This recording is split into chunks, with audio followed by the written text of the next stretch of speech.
ఇదంటే అనుమతి కావాలా? తయారు అయ్యారా మీరు డార్లింగ్ గారు? అబ్బా ఇంకానా?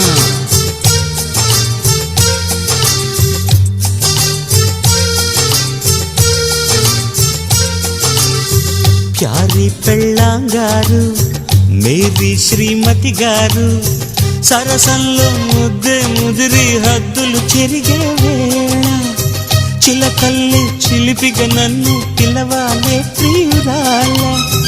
Oh my dear